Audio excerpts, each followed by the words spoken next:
Rama Ravikumar sir வணக்கம். Rama Ravikumar sir, justice GR. Swaminathan குறித்து ஒரு தவறான ஒரு தோற்றத்தை உருவாக்குவதற்கான முயற்சி நடக்குதா? ஏன்னா இன்னைக்கு வந்து கோர்ட் ஹாலில் ஒரு பெரிய ஈகோ சிஸ்டமே ஃபங்க்ஷன் பண்ணுது அப்படிங்கிறத அவரும் ரொம்ப ஓப்பனாக அவரும் பேசியிருக்காரு. அவருக்கு எதிராக இங்கே அந்த மாதிரி ஒரு பெரிய ஒரு கூட்டமே அவருக்கு எதிராக செயல்படுகிறதா சார்? நிச்சயமாக நீங்க சொன்ன வார்த்தையை நான் அப்படியே ஆமோதிக்கிறேன். திரு ஜி.ஆர். சுவாமிநாதன் அவர்கள் நேர்மையின் வடிவமாக நீதித்தாயினுடைய மகனாக இருந்து சாதி மொழி இனங்கள் கடந்து அனைவரையும் சமமாக பாவித்து தீர்ப்பு வழங்கக்கூடிய பெருமகன். சுமார் 1,05,000 வழக்குகளுக்கு மேலாக அப்படின்னு நீங்க சொல்றீங்க இல்லையா? நான் சொல்லக்கூடிய எல்லா வார்த்தைக்கும் நான் தான் பொறுப்பு. ராமரவிக்குமார் ஆகிய நான் சொல்வதெல்லாம் உண்மை. சொல்ற மாதிரி உங்ககிட்ட சொல்லிடுறேன். இப்போ திரு ஜி.ஆர். சுவாமிநாதன் அவர்கள் குறித்து நான் அந்த திரு வாஞ்சிநாதன் அவர்கள் புகார் தெரிவித்ததாக அதை இவர் எப்படி விமர்சிக்கலாம் என்று கேட்டு இன்று வழக்கு வந்தது. அதுல மதியம் நடந்த விவரங்கள் எல்லாம் உங்களுக்கு தெரிஞ்சிருக்கும். இல்லைன்னா நிறைவுல நான் சொல்றேன். இப்போ இந்த ஜி.ஆர். சுவாமிநாதன் என்கின்ற வழக்கறிஞர் பொதுவாக தினசரி கோர்ட்டுக்கு வரக்கூடிய பெருமகன் கிடையாது. அவரை நான் தொடர்ந்து பார்த்துட்டு இருக்கக்கூடிய நபர் தான். பொதுவாக இடதுசாரி சித்தாந்தம், அந்த நக்சலைட் சித்தாந்தத்தோடு இஸ்லாமிய அடிப்படைவாத இயக்கங்களோடு எல்லாம் தொடர்பு வைத்துக் கொண்டு ஒரு விதமான போராட்டங்களை தூண்டிவிட்டு கொண்டிருக்கக்கூடிய அமைதியை கெடுக்கக்கூடிய நபராக நான் பார்க்கிறேன். உதாரணமா அந்த திருப்பரங்குன்ற விவகாரம், அதற்கு பின்னரான மதுரை ஆதீனத்துக்கு எதிரான விவகாரத்துல எல்லாம் அவர் போராடினார். போராடுவதற்கு எல்லா மனிதனுக்கும் உரிமை இருக்கு.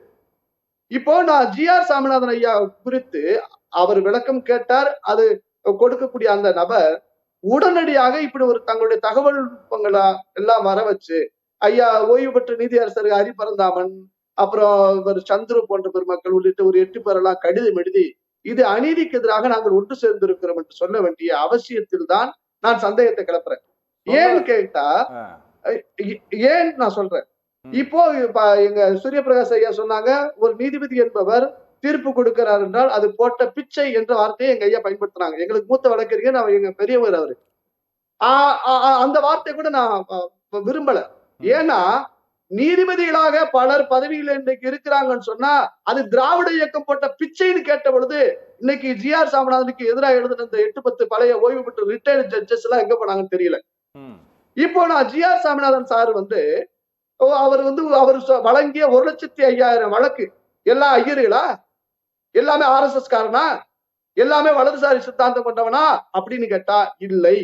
நான் சொல்றேன், ஒரு இஸ்லாமியர் ஒரு யானை வளர்க்கிறார், லலிதாங்கிற ஒரு யானை விருதுநகர்ல. வனத்துறை யானையை பிரிச்சுட்டு போகணும்னு சொல்லும் பொழுது இல்ல, அந்த இஸ்லாமியர் யானை பாகன்ட்டுதான் யானை இருக்கணும், 60 வயசாயிருச்சு, அதுக்கு உடம்பு பார்த்துக்கணும், அதை பராமரிக்கணும், வேற எந்த வேலையும் கொடுக்க கூடாதுன்னு சொன்னார்.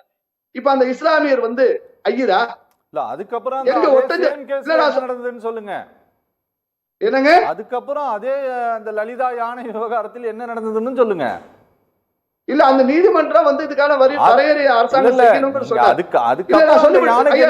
சொல்லுங்க சார், நீங்க இதை மட்டும் சொல்லி முடிக்கிறேன். சரி, இப்போ இன்னைக்கு இடதுசாரிகள், தமிழ்நாடு முற்போக்கு எழுத்தாளர் சங்கம் எல்லாம் இந்த ஆதவன் தீட்சையா போன்றவர்கள் நேற்று கூட்டத்துல கலந்துருக்காங்க. பெருமாள் முருகன் ஒரு ரைட்டர், உமையூர் மாதூர் பாகன் ஒரு புத்தகம் எழுதுறாரு. அதுல கொங்கு பகுதியில் ஒரு குறிப்பிட்ட கவுண்டர் சமுதாயத்தை விமர்சிச்சு அவங்களுடைய பழக்க வழக்கங்களை பண்பாட்டை விமர்சிச்சு எழுதுகின்ற பொழுது 2015 அப்ப நாங்கெல்லாம் அவருக்கு எதிராக போராடுறோம். அந்த புத்தகம் எழுதக்கூடாது, நீங்க வாபஸ் பெறணும், திருச்செங்கோடு குறித்த அவதூறா நீங்க எழுதக்கூடாதுன்னு சொன்ன பொழுது அவருக்கு வக்கீலா இதெல்லாம் நீங்க எழுத்து சுதந்திரத்துக்கு பேச்சு சுதந்திரத்துக்கு எதிரான ஆளு, நீங்க பண்றது கட்ட பஞ்சாயத்து சொல்லி எங்க அந்த நாமக்கல் மாவட்ட ஆட்சியர் அலுவலகத்துல அவருக்காக வாதிட்டது இந்த நபர் தான். யாரு? இன்னைக்கு நீதியரசர் கூடி திரு ஜி.ஆர். சுவாமிநாதன். அப்போ நாங்க வலதுசாரி சித்தாந்த உடையவர், நீ எப்படி கம்யூனிஸ்ட்காரனுக்காக நீங்க போய் வாதிட்டீங்கன்னு சொல்லி எங்களுக்கு அந்த கோபம் இருந்தது. ஆனால் அவர் பாயிண்ட்ல நான் சொன்னது சரி அப்படின்னு சொன்னார். இன்னைக்கு திரு ஜி.ஆர். சாமிநாதனுக்கு எதிராக இன்னைக்கு பேசுறாங்கல்ல, இன்னைக்கு ஒரு வழக்கறிஞர் கொலை பண்ணிருக்காங்க தாராபுரத்துல, மர்டர் நடந்திருக்கு. இந்த 8-10 ஓய்வு பெற்ற நீதியரசர் பெருமக்கள் எங்க போனாங்க சார்? எனக்கு ஒரு நிமிஷம் ஐயா, என் கருத்தை சொல்லி முடிக்கிறேன் ஐயா, என் கருத்தை சொல்லி முடிக்கிறேன், ப்ளீஸ் அலோ மீ. நீங்க வந்து இப்ப ஓய்வு பெற்ற நீதியரசர் கர்ணன் ஒரு ஐயா இருந்தாங்க, உங்களுக்கு வேணா அந்த வீடியோ அனுப்பிச்சு வைக்கிறேன். நீதி அரசர்கள் எப்படி இருக்கிறாங்க மேல, அவங்க எப்படி எல்லாம் இருக்கிறாங்கன்னு சொல்லி ரொம்ப சொல்லத்தகாத வார்த்தைகள் அந்த முறைகள் எல்லாம் சொன்னார், அவதூறு கற்பிச்சார். நீ ஏழபாளையெல்லாம் கோர்ட்டுக்கு போகாத, அங்க எல்லாம் இப்படித்தான் நீதி வழங்கப்படுதுன்னு சொன்னாரு. அது சொன்னா அது மரியாதை இருக்காதனால நான் அவர் சொன்ன வார்த்தையை பயன்படுத்தல. அப்ப இந்த 8 நீதிபதிகள் எங்க போனாங்க? இது திட்டமிட்டு திரு ஜி.ஆர். சாமிநாதன் என்கின்ற ஒரு நபருக்கு நீதி அரசருக்கு எதிராக அவங்க பண்றதுலதான் நான் சந்தேகத்தை கிளப்புறேன். இப்போ திரு லட்சபதி ராயின்னு ஒரு மூத்த வழக்கறிஞர், மதுரையில பெரியவங்க, அவர் மாற்று சித்தாந்தம் உடையவர், அவரே சொல்லி இருக்கிறார். இது திரு வாஞ்சிநாதன் வந்து இது இந்த விஷயத்த அவருக்கு பின்னணியில் இருக்கக்கூடியவங்க இவ்வளவு பெருசாக்க வேண்டிய அவசியம் கிடையாது, இது சின்ன இஷ்யூ, இதை வேணும்னே இவங்க பெருசுபடுத்துறாங்க, இதுல எனக்கு முரண்பாடு இருக்குன்னு சொல்லி திரு ஜி.ஆர். சாமிநாதனுக்கு ஆதரவா அவர் சொல்லி இருக்கிறார். காரணம், திரு லட்சபதி ராய் அவர்கள் ஒரு புத்தகம் வெளியிட்ட சமயத்துல கூட நீதிமன்றம் தலையிட்டு அந்த புத்தகம் அதே இடத்தில் வெளியிட வேண்டும் என்று சொல்லி தீர்ப்பு கொடுத்தவர் இவர், மாற்று சித்தாந்த உடையவர் தான். அதற்காக நான் லட்சபதி ராய் அந்த புத்தகத்தை வெளியிடுறதுக்கு நான் தடை போடுறேன்னு சொல்லலையே. ஆனா இன்னைக்கு அந்த லெட்டர் எழுதிய இந்த பெருமக்கள் எல்லாம் இவர் கம்யூனிஸ்ட் சித்தாந்த உடையவர் திரு சந்திர ஹரிபரந்தாமன் என்ன சித்தாந்த உடையவர் உங்களுக்கு தெரியும். எங்க உத்தப்புறம் சார், நான் வந்து உத்தப்புறம் பக்கத்து எழுமலை சொந்த ஊரு, ஒரு குறிப்பிட்ட சமூக மக்களுடைய கோவில்ல பட்டியல் மக்களை அனுமதிக்கணும்னு சொல்லி தீர்ப்பு வந்த பொழுது 2வது வைக்கம்னு சொல்லி குறிப்பிட்டார் திரு சந்திர. நான் அந்த பட்டியல் மக்களை அழைச்சிட்டு முத்தாளம்மன் கோவிலுக்குள்ள போனேன். போன பிறகு அந்த கோவிலை இன்னொரு குறிப்பிட்ட மக்கள் வணங்க வேண்டிய கோவிலை கோர்ட் மூடி சீல் வச்சுச்சு. அந்த கோவிலை நீதிமன்றம் என்ன ஜி.ஆர். சாமிநாதன் அவர்கள் என்ன சொன்னாங்கன்னா, ஒரு ஆலயத்தை பூட்டுவது சிறை வைப்பது என்பது கைதியை உள்ள வைக்கிற மாதிரி கோவிலை திறந்து விடு, வழிபாட்டுக்கு தடை இருக்கக்கூடாதுன்னு சொன்னாரு. ஆனா அந்த நீதியை நான் பாக்குறேன், நீதிபதி சந்திர உத்தரவிட்ட போதா நான் அந்த மக்களை அழைச்சிட்டு போனேன். இப்ப திருவிழாவுக்கும் சூழல் அமைந்தது. அப்போ நீங்க கம்யூனிஸ்ட் சித்தாந்தவாதியா இருந்தவர், நீங்க நீதிபதி ஆகலாம், உங்க சித்தனை பூத்தலாம். திமுகவில் இருந்து ஒன்றிய செயலாளர் வழக்கறிஞர், நீ மாவட்ட அரசு வழக்கறிஞர் ஆன பிறகு, நீங்க நீதிபதி ஆன பிறகும் அப்ப கட்சியில இருந்தவங்க முதலமைச்சர் எல்லாம் நீங்க போய் பார்க்கலாம். அப்படி பல உதாரணம் என்னால் சொல்ல முடியும். திரு ஜி.ஆர். சாமிநாதன் மேல நீங்க சொல்லக்கூடிய குற்றச்சாட்டு என்பது முழுக்க முழுக்க திட்டமிட்டது, வன்ம மிகுந்தது, ஒரு குறிப்பிட்ட மக்களுக்கு எதிராக நீங்க செயல்படக்கூடிய உங்களுடைய நீங்க சொல்ற சிந்தனைக்குத்தான் நீதிமன்ற தீர்ப்பு வழங்கணும்னு சொன்னா அது முடியாது. மாற்று கருத்துக்கள் இருக்கும், அதுக்கு நீங்க விமர்சனம் செய்யுங்க. அவரே சொல்றாரு, நீங்க என்ன சொல்றது, என்ன விமர்சனம் செய்யுங்க. நீதிபதிகள் ஒன்றும் கடவுள்கள் அல்ல, நீதியே கடவுள், நீதிமன்றம் கோயில் சொல்றாரு சார். இப்ப இதே போல பல நான் கேட்கிற ஒரு அரசியல் தலைவர் இருந்தாருங்க சார், நீதி அனைவருக்கு சமமா இருக்கான்னா இல்ல. ஒரு முன்னாள் முதலமைச்சர் செத்து போயிட்டாரு, இரவோடு இரவா கோர்ட் திறக்குது, அத்தனை வழக்கு வாபஸ் வாங்கப்படுது. இது ஏழை எளிய மக்களுக்கு சாதாரணமா இரவுல கோர்ட் திறக்குமா? கிடையாது. நீங்க வந்து பல அரசியல் தலைவர் பண்றாங்க, அவங்களுக்கு சாதகமா தீர்ப்பு வந்துருச்சுன்னா நீதி வாங்கப்பட்டதா வழங்கப்பட்டதா கேக்குறாங்கல்ல. Okay sir, okay. இன்னைக்கு இந்த ஜி.ஆர். சாமிநாதன் சாருக்கு எதிராக இவங்க எல்லாம் போராட்டம் பண்றதுலதான் நான் சந்தேகம் ஏன் கிளப்புறேன்னு சொன்னா, பாரத பிரதமர் மோடி வந்துட்டு போறாரு, அதை அப்படியே நிறுத்து போக செய்யணும். முதலமைச்சரையே ஆஸ்பத்திரிக்கு போயிட்டு வீட்டுக்கு வந்துட்டாரு, அவர் கிளம்பின பிறகு அதை நிறுத்து போக செய்யணும். இப்படி பல அரசியல் இருக்கதா நான் முதல் கட்ட பார்வை பார்க்கிறேன். Okay sir, okay sir. வணக்கம் சார். 2 பேரும் பேசுனாங்கல்ல, அதுல இவ்வளவு உயரத்தில் இருக்கக்கூடிய ஜஸ்டிஸ் சுவாமிநாதன் அவர் வந்து ஒரு ஒரு ரொம்ப உயரத்தில் இருக்கிறாரு, அவரை எதுவுமே பண்ண முடியாது யாருமே. இந்த நாட்டினுடைய எந்த சட்டமும் அவரை எதுவுமே பண்ண முடியாது. ஆமா, இம்பீச் பண்ணலாம், அது அது அது பார்லிமெண்ட் முடிவு இல்ல, சிஜிஐ வந்து அவர் ட்ரான்ஸ்ஃபர் பண்ணல. ஆமா, அதனால ஒன்றும் பண்ண முடியாது. இவ்வளவு உயரத்தில் இருக்கக்கூடிய நீங்கள் ஒரு சாதாரண வழக்கறிஞரை நீங்க இந்த மாதிரி நீங்க ஒரு பொது வெளியில், அதுவும் கோர்ட் ஹாலில் இப்படி பேசலாமா அப்படின்ட்டு அவர்கள் கேட்கக்கூடிய அந்த கேள்வியில ஏதாவது நியாயம் இருக்கா? 2வது, இவருக்கு எதிராக இப்போது கிளம்பி இருக்கக்கூடிய எதிர்ப்பு குரலுக்கு பின்னால் அரசியல் தலையீடு இருக்குன்ட்டு நீங்க சந்தேகப்படுறீங்களா? ரெண்டு கேள்விக்கு எனக்கு பதில் சொல்லுங்க ப்ளீஸ். எங்க ஐயா சூரிய பிரகாஷ் ஐயாவுடைய வார்த்தையில தற்குறிப்பற்ற அணியா உங்களுடைய கருத்துக்களை உள்ள புகுத்திட்டீங்க, வாழ்த்துறேன் உங்களை. 2வது, திரு ஜி.ஆர். சாமிநாதன் அவருடைய மூத்த வழக்கறிஞராக இருந்தவர் திரு கண்ணன் ஐயா, அத ஒரு செய்தி தெரிஞ்சுக்கணும். அவங்க வந்து ஹரியானா பஞ்சாபுக்கு நீதிபதியா போனாங்க. போன பிறகு தன்னுடைய சொத்து பட்டியலை வெளியிட்ட ஒரு பெருமகன். சரி, இது மாதிரி இப்ப இந்த நம்ம ஐயா மாரெல்லாம் இப்ப எதிர்ப்பு தெரிவிச்சு ஓரணியில திரண்டு இருக்காங்கல்ல, ஓரணியில் தமிழ்நாடு மாதிரி ஓரணியில் ரிட்டையர்டு நீதிபதிகள் அவங்க எல்லாம் திரண்டு இருக்காங்கல்ல, அவங்க எல்லாம் சொத்து பட்டியல வெளியிட்டு இருக்காங்களா இல்ல வெளியிடுவாங்களா? ஏன்னா அவங்க எல்லாம் மக்களினுடைய சேவகர்கள் தான், நம்ம கேள்வி கேட்கறதுக்கு நம்ம உரிமை இருக்கு. இன்னைக்கு நம்ம ஐயா ஜி.ஆர். சாமிநாதன் அவர்கள் திரு வாஞ்சிநாதனை அந்த வழக்கறிஞரை வந்து விளக்கம் தான் கேட்டாரு, அப்படியே அவமதிப்பு ஒன்றும் செய்யல. இப்ப நீங்க பெரிய போராளியாச்சே, இதெல்லாம் சொல்லிருக்கேன், இப்படி எல்லாம் பேசுறீங்களே அப்படின்னு சொல்லி கேட்டிருக்காரு. அவர் எழுத்துப்பூர்வமா கொடுங்கன்னு சொன்ன போது, சரி எல்லாமே எழுத்துப்பூர்வம்னு சொல்றீங்களா, ரைட் அப்படின்னு சொல்லியிருக்காங்க. மேல போயிடுச்சு வைங்க வழக்கு. ஒரு எளிய ஒரு கேள்வி கேட்கிறேன் சார்.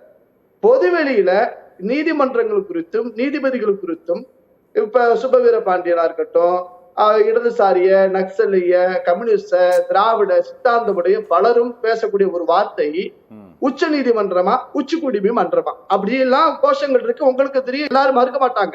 சரி, ஒரு குறிப்பிட்ட இல்ல நான் சொல்லி முடிக்கிறேன் ப்ளீஸ். ஒரு குறிப்பிட்ட சமூக மக்களை அதுல இருக்கிறவங்க படிச்சு எல்லாரையும் படிச்சு அவங்க அறிவின் பொருட்டு வந்து நீதிபதியாவோ வழக்கறிஞராவோ வர்றாங்க. நீங்க உச்ச நீதிமன்றமா உச்ச குடிமை மன்றமான கேள்வி கேட்கக்கூடிய நீங்க வேற ஒரு சாதியின் பெயரை சொல்லிட்டு உங்களால போராட்ட ஆர்ப்பாட்டம் பண்ண முடியுமா? பண்றதுக்கு உங்களுக்கு தைரியம் இருக்கா? அப்படிங்கிறது ஒரு எளிய குடிமகனுடைய கேள்வியை நான் முன்வைக்கிறேன். ரெண்டாவது, இன்னைக்கு திரு ஜி.ஆர். சாமிநாதனுக்கு எதிராக இவ்வளவு கிளர்ந்தெழ வேண்டிய, அவர் நீதி அரசர் வந்து அப்படி பண்ணிருக்க கூடாது, அவர் லட்சுமண் ரேகையை தாண்டி விட்டார் சொல்லக்கூடிய நாம, இந்த நபர்கள் கண்டனம் தெரிவித்த இந்த நபர்கள் இப்படி பேசுவது, ஓரணிகள் திரண்டு அதிகாரத்தில் இருப்பவர்களை மிரட்டி பார்ப்பது போல பேசுவது நியாயமா? அப்போ ஒரு நீதிபதியா இருக்கக்கூடியவரா இருந்தா அவர் இடதுசாரியா இருக்கணும், ஒரு நீதிபதியா இருந்தா அவர் திராவிட சித்தாந்தவாதியா இருக்கணும், ஒரு நீதிபதியா இருந்தா அவர் கிறிஸ்தவரா இருக்கணும். நான் கேட்கிறேன், ஏன் சொல்றேன்னு கேளுங்க. ஜஸ்டிஸ் பானுமதி அம்மான்னு ஒரு அம்மா இருந்தாங்க. பிரேமானந்த வழக்குல அந்த அம்மா நடந்துகிட்ட முறையெல்லாம் பேசுவோமா? அவங்க பேசியது எப்படி எல்லாம் இருந்தது தெரியுமா? இவர் சார் இப்ப இந்த அருந்ததி மக்களுக்கு இடஒதுக்கீடு கொடுக்கணுங்கிற விஷயத்துல எல்லாரும் சேர்ந்து வேலை செஞ்ச நபர் சார். இவர் வந்து கொடுத்த ஒரே கேள்விதான், கொடுத்த அந்த 1,00,000 வழக்குகளும் சாதி ரீதியாக இருந்ததா, சமூக பார்வையோடு இருந்ததா, வலதுசாரி சித்தாந்தமாக இருந்ததா? பதில் சொல்லுங்க. இப்போ இந்த முருகன் மாநாடு நடந்தது. அண்ணே இங்க பாருங்களேன், நீங்க 1,00,000 1000 முறை வந்து நீங்க மலை ஏறும் போது நீங்க 1000 முறை சரியா ஏறி இருந்திருக்கலாம், ஒரே ஒரு முறை தவறிட்டீங்க அப்படின்னா அதல பாதாளம் தான். சரியா? அதனால 1,00,000 இங்க பாருங்க சார், இங்க பாருங்க, இதை நான் இங்க பாருங்களேன் சார், இங்க பாருங்க, இந்த மதுரை ஹைகோர்ட் வந்து மிக மிக மட்டமான தீர்ப்புகளை கொடுத்திருக்கிறது. நீங்க கர்மாவின் அடிப்பு, நான் சொல்றேன் இங்க கேளுங்க, ஒரு நிமிஷம் தயவு செஞ்சு கேளுங்க, ஒரே ஒரு நிமிஷம் தயவு செஞ்சு கேளுங்க, தயவு செஞ்சு கேளுங்க. ஒரு போலீஸ்மேனுடைய சார் கொஞ்சம் கேளுங்க.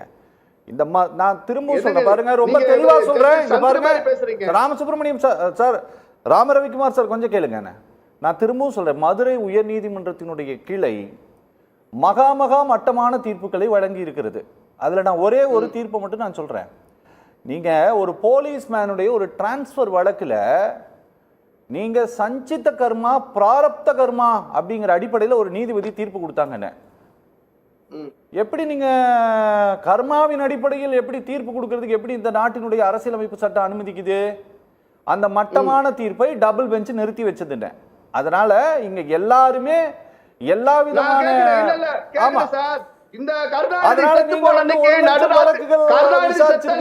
எல்லாருமே அப்படியா சொல்லாதீங்க, தயவு செஞ்சு சொல்றேன். சில நேரங்கள் சொல்றேன், ஒரு தவறு செய்து ஒரு தண்டிக்கப்பட்டவர் வந்து வேதம், அவர் படிச்ச வேதம் அவரை காப்பாத்திடுன்னு சொல்றதும் ரொம்ப மட்டமான ஒரு செயல் தான். அதே மாதிரி வந்து சனாதனத்தை ஃபாலோ பண்றதுன்னா வந்து நீங்க என்ன தப்பு பண்ணாலும் சட்டம் உங்களை விடுதலை பண்ணுன்னு சொல்றதும் ஒரு மட்டமான இதுதான். சார் ப்ளீஸ், நீங்க முழுசா பேசலாம், நான் குறுக்கிட மாட்டேன். நான் உங்களுடைய பார்வையா அது குறுக்கிட மாட்டேன். ரைட், உங்களுடைய பார்வையா அது இருக்கட்டும். இப்போ திரு ஜி.ஆர். சாமிநாதனுக்கு எதிராக குற்றம் சொல்லக்கூடிய நபர்களை நான் சொல்றேன். இந்த நீதிபதிகள் அவங்களுடைய பின்னணி எல்லாம் சொல்றேன். இவங்க எல்லாம் பதவி ஏற்கிறதுக்கு முன்னாடி, பதவி ஏத்த பிறகும் அப்ப ஆளுங்கட்சியாக இருந்த ஆட்களோடு முதலமைச்சரோடு போய் நேரில் பார்த்த ஆளுங்க. அன்னைக்கெல்லாம் நீங்க ஏன் பேச மாட்டேங்கிறீங்க? இதே நீதி அரசர் இருக்கக்கூடிய ஆட்கள் திராவிட கழக கூட்டங்கள்ல, கம்யூனிஸ்ட் இயக்க கூட்டங்கள்ல போய் கலந்துகிட்ட வரலாறு இல்லையா? ஒரு நீதியரசர் அவருடைய நீதியை நீங்க பாருங்க. அந்த நீதியில குறை இருந்தா நீங்க அவரே சொல்றாரு என்ன விமர்சனம் பண்ணுங்கன்னு தான் சொல்றாரு. ஆனா நீங்க அவர் குறிப்பிட்ட நபரை ஒரே நாள்ல இவ்வளவு பேர் பிரஸ் மீட் அவர் எகேன்ஸ்ட் எப்படி சார் நீங்க கொடுப்பீங்க? அப்ப என்ன நோக்கம் சார்? நீங்க தான் முன்கூட்டி திட்டமிட்டு இருக்கீங்க. திரு ஜி.ஆர். சாமிநாதன் முன்கூட்டி திட்டமிடல. இதே ஜார்ஜ் பொன்னையா வழக்கா இருக்கட்டும், தப்லீக் ஜமாத் வழக்கா இருக்கட்டும், எத்தனையோ அவர் பண்ணிருக்கிறாரு. நாங்க அவருக்கு உடன்படாத கருத்துக்கள் சொல்லியிருந்தால் நாங்க தான் விமர்சித்திருக்கோம். நீங்க ஒரே நான் குறுக்கிடவே கூடாதுன்னு நினைக்கிறேன். ஆனா நீங்க என்ன பண்றீங்க அப்படின்னா அவர் ஏதோ பெரிய சகாயம் பண்ண மாதிரி நீங்க சொல்றீங்க சார். அப்படியெல்லாம் கிடையாது. சகாயம் பண்ணல. இல்ல இல்ல, அவர் ஏதோ அவருடைய கருணை குணத்துல தயார குணத்தில் ஒரு பெரிய சகாயத்தை இந்த சமூகத்துக்கு அதெல்லாம் கிடையாது. சட்டப்படி வாய்ப்பு இருக்கு. ஒரு கேள்விக்கு நீங்க பதில் சொல்லுங்க. நீங்க சொல்லுங்க சார், ஒரு கேள்விக்கு பதில் சொல்லுங்க. அவர் சாதிய கண்ணோட்டத்தோட கொடுத்தாருங்கிறது நீங்க ஆமான்னு சொல்றீங்களா இல்லைன்னு சொல்றீங்களா? சொல்லுங்க. நான் எதுக்கு சார் சொல்ல போறேன்? சார்ஜ் பண்றவங்க இந்த வாஞ்சிநாதன் தேச விரோத தெய்வ விரோத இந்து விரோத கூட்டங்களோட போயிட்டு நாட்டுக்கு எதிராக வன்மமா பிரதமருக்கு எதிராக நீதிமன்றத்துக்கு எதிராக பேசுவார் இந்த வக்கீல. அப்ப உங்களை எவ்வளவு கேள்வி கேட்க கூடாது? நீங்க அவ்வளவு பெரிய சர்வாதிகாரிகளா நீங்க? சரி, என்னங்க அது? மதுரை ஆதீனத்தை கைது பண்ணணும்னு சொல்லிட்டு போய் முற்றுகிடுறீங்க. சட்டத்தின்படி நீ புகார் தெரிவே. ஒரு ஆதீனத்தை போய் நீ உள்ள முற்றுகிடுறதுக்கு உனக்கு என்ன உரிமை இருக்கு? சட்டம் அடித்த நபர் தான் என்னங்க நியாயம் கிடையாது. இந்த வாஞ்சிநாதனுடைய பின்னணி பாருங்க. நீங்க இன்னைக்கு அவர் ஒரு கேள்வி கேட்ட உடனே இவ்வளவு பேர் கொந்தளிக்கிறது எந்த விதத்திலும் நியாயம் கிடையாதுங்க. இப்ப முருகன் மாநாடு நடந்துச்சு மதுரையில. அப்ப போலீஸ் வாகனங்களுக்கு கட்டுப்பாடு விதித்து பாஸ் வாங்கணும்னு சொன்னாங்க. அப்ப ஜி.ஆர். சாமிநாதன் கேட்டாரு, என்ன நீதியரசர் கேட்டாருன்னா, ஐயா நீங்க எல்லாம் ஏடிஎம்கே மற்ற அரசியல் கட்சிகளுக்கு வரக்கூடிய வாகனங்களுக்கு எல்லாம் நீங்க இந்த கட்டுப்பாடு விதிப்பீங்களா? அவங்களுக்கு எப்படி பண்ணுவீங்களோ அதே போல பண்ணுங்கன்னு சொன்னாரு. உடனே பாத்தீங்களா இந்த ஜி.ஆர். சாமிநாதன் முருகன் மாநாட்டுக்கு அனுமதி கொடுத்தாரு சொன்னாங்க. ரெண்டாவது, இப்போ அரசியல் கட்சிகளுடைய கொடிகள் எல்லாம் அகற்றணும்னு சொல்லி நீதிமன்றம் தீர்ப்பு கொடுத்துச்சு. ஒரு நீதிபதி எதிர்த்து திரு ஜி.ஆர். சாமிநாதன் சொல்றார், அரசியல் கட்சிகளுக்கு முறையாக ஒரு நோட்டீஸ் கொடுத்து அவங்க தரப்பு கருத்துக்களையும் கேட்டுட்டு அப்புறம் எடுக்க நீங்க ஆர்டர் உத்தரவு பிறப்பிச்சிருக்கலாமே. அப்படி அவங்களுக்கு அந்த ஜனநாயகம் மறுக்கப்பட்டிருக்கு அப்படின்னு சொன்னாரு. இது குற்றமா? நீங்க ஒரு மனிதன் அவர் சுதந்திரமாக அவருடைய கருத்துக்களை கேட்க கூடாது. நீங்க நீதிபதியை நீங்க விமர்சிச்சு பொதுவில் எவ்வளவு பேர் சார் நீங்க பாருங்க சார். அரவிந்த் சாருக்கு என்ன விட நல்லாவே தெரியும் எவ்வளவு பேரு வன்மத்தோடு வக்கரத்தோடு எவ்வளவு கேடான எண்ணத்தோடு விமர்சிக்கிறீங்க. நீங்க ஆதரிக்கிறீங்களா? இதே விமர்சனத்தை வலதுசாரி சித்தாந்தவாதிகள், இந்த நக்சலிய இடதுசாரி கம்யூனிஸ்ட திராவிட சித்தாந்தவாதிகள் நீதிபதிகள் குறித்து நாங்களாம் விமர்சிச்சோம்னா அது அனுமதிக்குமா? நாங்க விமர்சிக்க மாட்டோம். ஒரு செய்தி நான் சொல்றேன். இந்த அஜித்குமார் தேவையான எல்லாமே கிடைச்சிருது. எதுக்கு அப்படி ஒண்ணு நாங்க கேட்கலையே. நாங்க என்ன தேவையானது? நான் ஒரு செய்தி சொல்றேன் உங்களுக்கு. அந்த திருபுவனம் அஜித் அந்த காவலர் வழக்கு அந்த இறந்த சம்பவம் குறித்து ஐயா சொல்றேன் சொல்லு. எஸ்.எம். சுப்பிரமணியம் ஐயா பெஞ்சில் வந்த பொழுது முத அவங்களே கேட்டாங்க, அப்ப என்ன அவன் தீவிரவாதியா, அவன் ஆயுதம் வச்சிருந்தானா, எதுக்கே நீங்க இவ்வளவு போலீஸ் பண்ணீங்கன்னு கேட்டாரு. அரசு தரப்பு ஒண்ணுமே சொல்ல முடியலையே. ஐயோ அரசு வைக்கல கேள்வி கேட்டு விட்டார் நீதிபதி அப்படின்னு நீங்க தான் சொல்லுவீங்களா? இல்ல சொன்னாலும் சொல்லுவீங்க சாமி. உங்களுக்கு நீதி சொன்னா அநீதியா உங்களுக்கு தெரியும். உங்களுக்கு ஆதரவா உங்களுக்கு அப்படியே வலிக்காம எரிச்சலுக்கு அரைச்ச சந்திரன் பூசுறது மாதிரி ஐயாமார்கள் தீர்ப்பு சொல்லியாச்சுன்னா நீங்க ஆகா ஓகன் புகழ்வீங்க. நீதிபதி பதவி என்பதே நான் போட்ட பிச்சைன்னு சொல்லி ஆர்.எஸ். பாரதி போன்ற அந்த சட்டம் படித்த மனிதர்கள் பேசிய பொழுது கண்டிக்காத இந்த 10 பேர்வழிகள் முன்னாள் நீதியரசர் பெருமக்கள் இன்னைக்கு இந்த ஜி.ஆர். சாமிநாதனுக்கு எதிராக பேசுவது என்பது திட்டமிட்டு ஒரு சமூகத்துக்கு எதிராக ஒரு வெறுப்புணர்ச்சியோடு இவர்கள் செய்யக்கூடிய செயல். இதை நான் கண்டிக்கிறேன். நான் நீதியரசர் ஜி.ஆர். சாமிநாதன் அவர்கள் பக்கம் நிற்கிறேன். வாஞ்சிநாதன் என்கின்ற வழக்கறிஞர் சட்டவிரோதமாக நிறைய போராட்ட ஆர்ப்பாட்டங்கள் பண்ணி ஒரு குறிப்பிட்ட மக்களுக்கு குறிப்பிட்ட மதங்களுக்கு எதிராக செயல்படக்கூடிய நபர் என்கின்ற குற்றச்சாட்டை சத்தியம் தொலைக்காட்சி வாயிலாக முன்வைக்கிறேன். Okay okay